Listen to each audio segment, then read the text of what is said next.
ಇವಾಗ ಏನ್ ಮಾಡ್ತಾ ಇದೀರಾ ನೀವು? ಶಾವ್ಗೆ ಇದಲ್ಲ, ಇದೇನಿದು ಅಂತ ಹೆಸರು ಹೇಳಿ ನೋಡಮ್ಮ.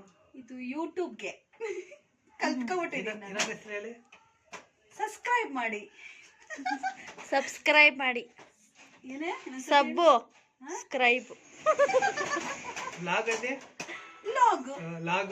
ವ್ಲಾಗ್ ನೋಡಿ ನನ್ಗೇನು ಬರಲ್ಲ ಅಂತ ಎಲ್ಲ ಆಡ್ಕೋತಾವ್ರೆ ನನ್ನನ್ನ. ಸಾಕಾ?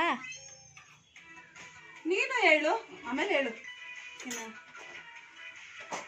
Welcome back to my YouTube channel. ಯಾರೆಲ್ಲ ನನ್ನ ಚಾನಲ್ನ ಇನ್ನೂ ಸಬ್ಸ್ಕ್ರೈಬ್ ಆಗಿಲ್ವೋ ಈ ಕೂಡಲೇ ಸಬ್ಸ್ಕ್ರೈಬ್ ಆಗಿ ಪ್ಲೀಸ್ ಸಪೋರ್ಟ್ ಮಾಡಿ. ಇವತ್ತು ಮಧ್ಯಾಹ್ನ ಊಟಕ್ಕೆ ಒತ್ತು ಶಾವ್ಗೆ ಕಾಯಿ ಹಾಲು ಮಾಡಿದ್ದೀವಿ. ಎಲ್ಲರೂ ಬನ್ನಿ ಊಟ ಮಾಡೋಣ. ಬಿಸಿ ಬಿಸಿ ಇದೆ. ನಾವಂತೂ ಊಟ ಇವಾಗ ಶುರು ಮಾಡ್ಕೋತೀವಿ. ಎಲ್ಲರೂ ಒಟ್ಟಿಗೆ ಕುತ್ಕೊಂಡು ಊಟ ಮಾಡೋದ್ರಲ್ಲಿ ಇರೋ ಮಜನೇ ಬೇರೆ ಇದೆ.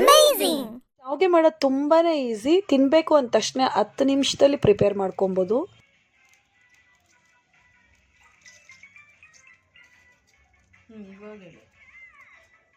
ಅಷ್ಟೇ, ಖಾಲಿ ಸಾಕು ಇಷ್ಟೇ.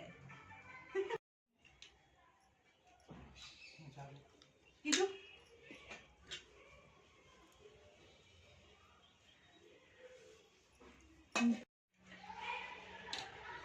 ಇನ್ನೊಂದು ಇದ್ಬೇಕಾಗಿತ್ತಲ್ವಾ? ಏನು? ಏನಾದ್ರು ಬೆಲ್ಲ? ಅಯ್ಯೋ ಇಲ್ಲ.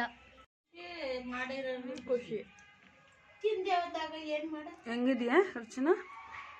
ಸೂಪರ್ ಆಗಿದೆ.